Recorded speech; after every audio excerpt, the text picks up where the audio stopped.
आज़ाद होना एक बात थी, आज़ादी को बरकरार रखना और आगे बढ़ना एक और बात है। पिछले 75 साल में देश ने खूब तरक्की की है, कई क्षेत्रों के अंदर तरक्की की है। उस सब को आज सेलिब्रेट करने का समय है जो हमने तरक्की की। लेकिन इसी मौके पर यह भी सोचने का वक्त है कि आज देश के सामने क्या चुनौतियां हैं और भविष्य में हमें किस दिशा में जाना है। 75 साल किसी भी देश के जीवन में कोई बहुत बड़ा समय नहीं होता, लेकिन बहुत कम समय भी नहीं होता। 75 साल काफी होते हैं।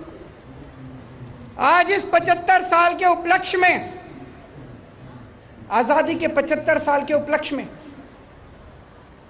कई लोग प्रश्न पूछ रहे हैं, मन में प्रश्न आ रहा है।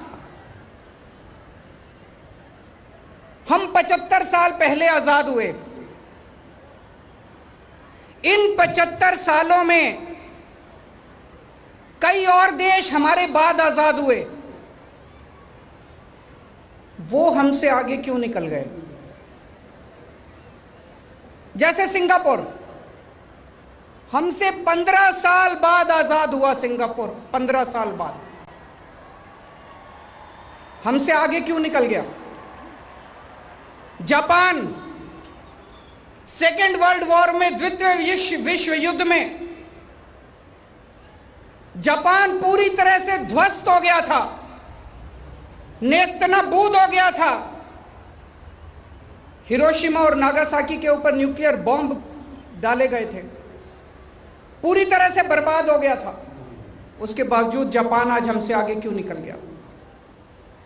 जर्मनी, सेकेंड वर्ल्ड वॉर में जर्मनी खत्म हो गया था, हिटलर के बाद जर्मनी खत्म हो गया था। आज जर्मनी हमसे आगे क्यों निकल गया? हमारे में कोई कमी थोड़ी है, हम किसी से कम थोड़ी हैं, भारत के लोग किसी से कम थोड़ी हैं।